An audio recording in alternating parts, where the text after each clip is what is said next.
Siyaram e learning में आपका स्वागत है। आज क्लास 9 की केमिस्ट्री की एक और धमाकेदार और एक और अच्छी क्लास होगी। आशा करते हैं आपको पूरा टॉपिक समझ में आएगा। तो जैसे कि टॉपिक आप देख पा रहे हैं यहाँ पे कौन सा है, वाष्पीकरण।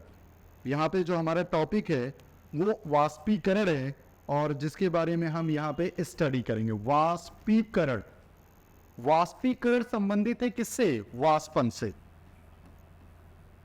वाष्पीकरण संबंधित है किससे? वाष्पन से। जो प्रक्रिया वाष्पन में हो रही है, मतलब दो चीजें हैं, वाष्पन तथा क्वथन। वाष्पन तथा क्वथन दो चीजें हैं यहाँ पे। बहुत ध्यान से अगर आप देखें तो दो चीजें हैं, पहला वाष्पन है और दूसरा क्वथन है।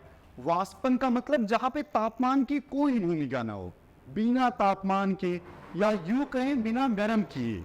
क्वथन का मतलब होता है कि हम उसे क्या कर रहे हैं? बॉयल कर रहे हैं। जैसे आपने पानी गर्म ले लिया, उससे बॉयल किया, दूध आपने ले लिया, उससे बॉयल किया। तो इस तरह की अगर कोई प्रक्रिया हो रही है, दूध ले लिया आपने, पानी ले लिया, तेल ले लिया या कुछ भी आपने अगर लिया है और उसे घर पे गैस पे, आग पे, स्टोव पे रख के अगर गर्म कर रहे हैं, अगर गर्म कर रहे हैं मतलब बाहर से अगर हम उसे उष्मा देख रहे हैं, बाहर से ऊर्जा दे पा रहे हैं, तो वो प्रक्रिया आपकी क्या कहलाती है? क्वथन कहलाती है। बाहर से अगर आप उसे उष्मा दे पा रहे हैं तो ये प्रक्रिया आपकी क्वथन कहलाती है। और अगर बाहर से उष्मा की कोई आवश्यकता नहीं है तो वो प्रक्रिया आपकी वाष्पन कहलाती है। जैसे आपने देखा होगा रोड में पानी गिर जाता है या बरसात होती है, गड्ढे में पानी भरा होता है, कुछ टाइम बाद आप देखोगे गड्ढा पूरा खाली हो जाता है। तो पानी गया कहाँ? हम उसे गरमाने थोड़ी गए थे ना, हमने कुछ वहां पे किया। तो वही प्रोसेस आपका क्या कहलाता है? वाष्पन कहलाता है। तो ये वाष्पन तथा क्वथन की बात थी। लास्ट में हम इस पर भी डिस्कस करेंगे, बट हम पहले वाष्पीकरण के बारे में समझ लेते हैं। तो क्वथनांक से कम, जैसे जल का क्वथनांक कितना होता है आप सबको बताया गया था कल वाले लेक्चर में, 100 डिग्री सेल्सियस। तो 100 डिग्री सेल्सियस से कम ताप पर द्रव का वाष्प के रूप में, द्रव जो है वो वाष्प के रूप में परिवर्तित होना वाष्पीकरण कहलाता है। बहुत सिंपल सी चीज है, बहुत आसान सी चीज है। क्वथनांक से कम ताप पर द्रव का वाष्प के रूप में परिवर्तित होना वाष्पीकरण कहलाता है। और ये बाह्य कारकों से प्रभावित होता है। ये बाह्य कारकों से सबसे ज्यादा प्रभावित होता है। कौन? वाष्पीकरण। क्योंकि अगर पानी गिरा है तो वो कितनी देर में सूखेगा, कैसे सूखेगा, कब सूखेगा, इसके बारे में हम आगे स्टडी करेंगे। तो अगला क्या है टॉपिक हमारा? वाष्पीकरण को प्रभावित करने वाले कारक। वो कौन कौन से कारक हैं जो सड़क पे या घर में या कहीं पर गिरे हुए पानी को जल्दी से वाष्प में बदल सकते हैं, कि देर से बदलते हैं, कि बहुत ज्यादा टाइम लगाते हैं? वही सारे कारक हम यहाँ पे डिस्कस करेंगे। तो पहला, जैसा कि पॉइंट आपको दिखाई दे रहा होगा, वातावरण का तापमान। हमारे यहाँ 3 मौसम होते हैं प्यारे बच्चों। एक गर्मी का मौसम होता है, जैसे ही गर्मी खत्म होती है वर्षा ऋतु आती है, वर्षा का मौसम हो गया। और तीसरा आप अगर कहें तो ठंडी या शीत ऋतु। ये आपका गर्मी को ग्रीष्म कह सकते हैं, ग्रीष्म ऋतु। वर्षा वर्षा ही रहेगी, और ठंडी को हम शीत ऋतु कहते हैं। तो तीनों में टेम्परेचर या तापमान अलग अलग होता है।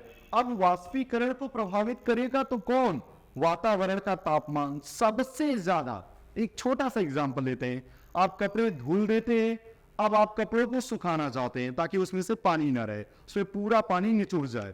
तो अगर गर्मी का मौसम है या ग्रीष्म ऋतु है तो आप अगर अपने कमरे में डाल देंगे तो कमरे में भी वो कपड़ा आराम से 2-3 घंटे में क्या होगा? सूख जाएगा। क्योंकि टेम्परेचर उस समय 45, 60, 45, 46 इस डिग्री सेल्सियस के लमसम होता है। तो जब टेम्परेचर यहाँ तक है तो आप कपड़ा कहीं भी डालें, घर में डालें या बाहर डालें, वो कपड़ा सूखने में टाइम नहीं लगाएगा, क्योंकि वाष्पीकरण की दर तब बहुत तीव्र होगी।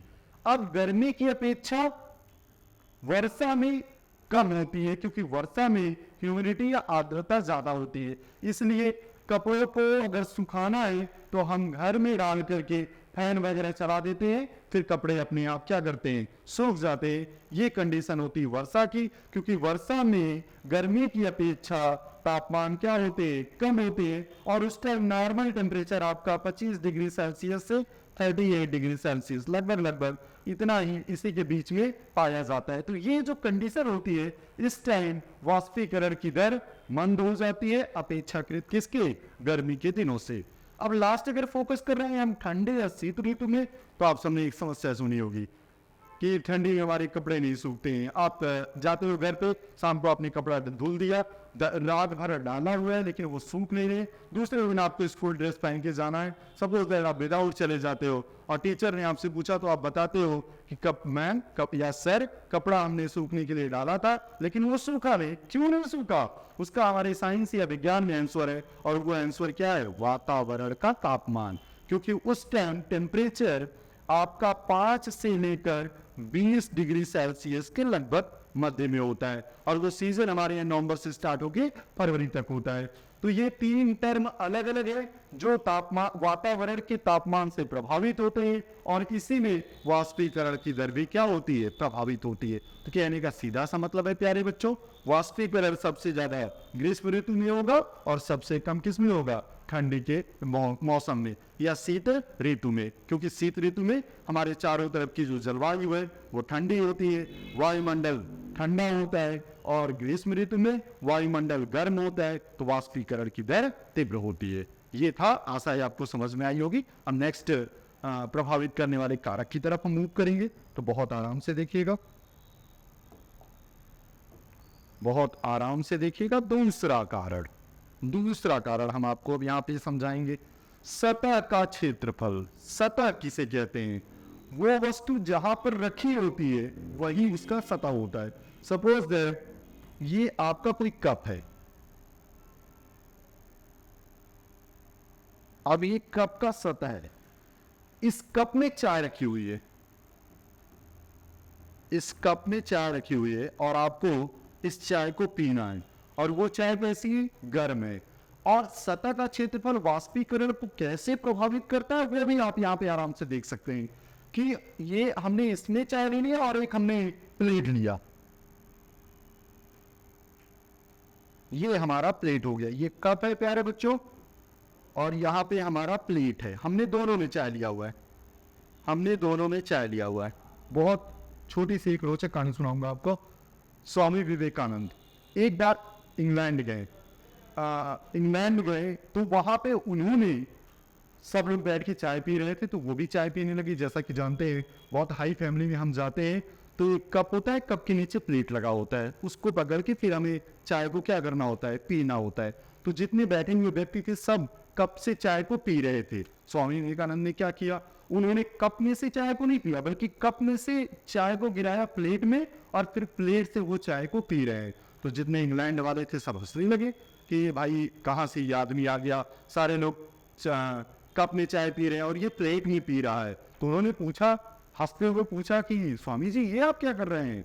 हम सब कप में पी रहे हैं और आप प्लेट में क्यों पी रहे हैं? तो स्वामी जी ने बड़ा सटीक आंसर दिया, और आप सब जानते हैं स्वामी जी की महानता पूरे वर्ल्ड में उस समय विख्यात थी। 31 ईयर्स, केवल 31 साल ही वो जिंदा रहे या जीवित रहे, लेकिन उतने ही टाइम में वो पूरे वर्ल्ड में फेमस हो गए। तो उन्होंने बहुत सॉलिड आंसर दिया प्यारे बच्चों। उन्होंने कहा कि आप सबकी चाय क्या हो चुकी है? झूठी हो चुकी है। मतलब अब अगर किसी और को पिलाना है तो आप पिला नहीं सकते हैं, लेकिन जो हम कप में चाय पी रहे हैं ये हमारी शुद्ध चाय है, मतलब प्लेट वाली चाय हमारी शुद्ध चाय है, और कप को हमने मुंह पर नहीं लगाया, अपने ओठ से संपर्क में नहीं लेके आए। अभी कोई और व्यक्ति आ जाए और चाय ना बची हो तो ये कप वाली चाय मैं उस व्यक्ति को पीने के लिए दे सकता हूँ, क्योंकि कप वाली चाय को हमने जूठा नहीं किया। मैं किससे पी रहा हूँ? प्लेट से। तो ये रोचक जानकारी थी आपको स्वामी विवेकानंद के बारे में। वापिस हम मूव करते अपने टॉपिक पे, वहीं से लेते हैं। अब यहां से वाष्पीकरण की दर धीमी होगी अपेक्षाकृत किसके कारण? कप के कारण, क्योंकि यहाँ पे सतह बहुत थोड़ी सी है और यहाँ पे सतह क्या है? फैली हुई है। ये कंडीशन है। इसलिए छोटा सा एग्जांपल दूसरा देते हैं। अब कभी कभी कपड़े को सुखाने लेके जाते हैं और फैलाना क्या करते हैं? भूल जाते हैं। तो जैसे रखा था कपड़े में से वाष्पीकरण की दर मंद हो गई, कपड़ा सूखा ही नहीं, क्योंकि आपने फैलाना क्या किया? भूल गए। तीसरा एग्जांपल अगर डेली लाइफ में दिया जाए तो हमारे घरों में पानी गिर जाता है, गिरने के बाद हम उसे वाइपर वगैरह से या झाड़ू वगैरह से क्या करते हैं? खींचते हैं। मतलब पानी सपोज इतने ही एरिया में गिरा है तो हम इसे वाइपर वगैरह से खींचते हैं, तो इस पानी की सतह चारों तरफ क्या करती है, फैलने का कार्य करती है। और जब इसकी सतह चारों तरफ फैल जाती है, मतलब ये एक एरिया कवर कर लेता है, तो वहां पर वाष्पीकरण की दर बहुत तीव्र होती है। इस तरह से सतह का क्षेत्रफल भी वाष्पीकरण को क्या करता है, प्रभावित करने का कार्य करता है। ये आपने कप में देखा, कप में जल्दी चाय ठंडी नहीं होगी, लेकिन प्लेट में बहुत तेजी से ठंडी होगी, क्योंकि प्लेट का सतह क्या है, ज्यादा है। सेम कंडीशन यहाँ घरों में जो पानी गिरा हुआ है उसको हम फैला करके उसकी सतह को बढ़ा सकते हैं और आसानी से ये सूखने का काम करेगा या वाष्पीकृत होने का कार्य करेगा। अब आशा है आप सबको समझ में आ गई होगी। अब हम तीसरे प्रभावित करने वाले कारक की तरफ मूव करेंगे।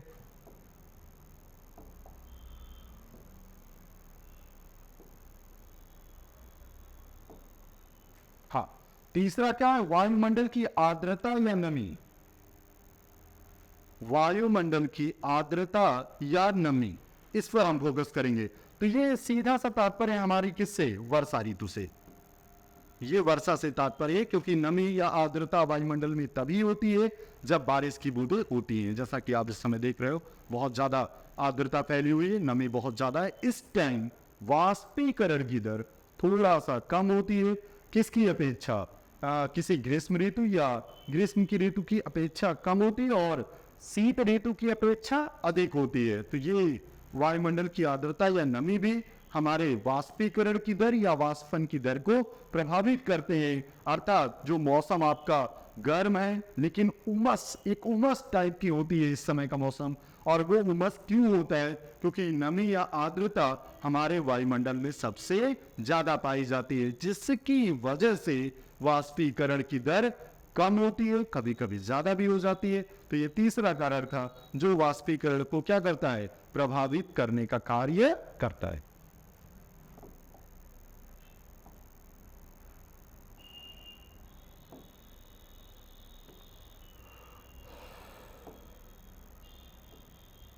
चौथा, वायु की गति। चौथा जो हमारा टॉपिक है, वायु की गति। आप सब जानते हैं कि इस संसार में हवा हमेशा चलती रहती है, हवा कभी रुकती नहीं है। अर्थात वायु की गति वाष्पीकरण को या वाष्पन की दर को प्रभावित कर सकती है। जैसे ठंडी के महीनों में आपने देखा होगा, अगर हवा चल रही है तो उस समय अगर आप कपड़े डालने के लिए, सूखने के लिए डाल दिया जाए कपड़े को, तो वहां पे जो वाष्पन की दर होती है वो बहुत तेज होती है, बहुत तीव्र होती है। और उसी के पॉइंट ऑफ व्यू यहाँ पर आसानी से वायु की गति वाष्पीकरण यानी वाष्पन की दर को प्रभावित करती है। हवा जितनी तेजी से चलेगी उतने तेजी से वाष्पन की प्रक्रिया होगी, वाष्पीकरण होगा। आपने भी देखा होगा ग्रीष्म शीत ऋतु में या ठंडी के दिनों में हम कपड़े को घर के अंदर डाल देते हैं, क्योंकि बाहर कोहरा ज्यादा होता है तो नमी ही बहुत ज्यादा मिलेगी, इसलिए घर के अंदर कमरे में डाल करके हम फैन को चालू कर देते हैं। तो जो हमारा पंखा होता है, फैन होता है, ये एग्जाम्पल है किसका, वायु का। अर्थात वायु फैन से निकल करके उस कपड़े में जा रही है जो उस वाष्पीकरण की दर को प्रभावित कर रही है, मतलब सीधा उस वाष्पीकरण की दर को बढ़ाने का कार्य करती है। तो यहाँ पे आपने चारों देखा। सबसे पहले आपने वातावरण का तापमान देखा, दूसरा देखा सतह का क्षेत्रफल, तीसरा आपने देखा आर्द्रता या नमी, और चौथा वायु की गति। क्यों ये चारों फैक्टर वाष्पीकरण को प्रभावित कर रहे हैं? क्यों? क्योंकि यहाँ पे गर्म करने की कोई बात नहीं हो रही है, और जब गर्म करने की कोई बात नहीं होगी तो वो क्लाइमेट, जलवायु के कारणों से ही आगे बढ़ने का कार्य करेंगे। तो ये वायु की गति हमारा चौथा कारण था। इसी के साथ आज वाष्पीकरण का ये वाला टॉपिक यहीं तक समाप्त होता है। Thank you. आशा है आप सबको समझ में आई होगी।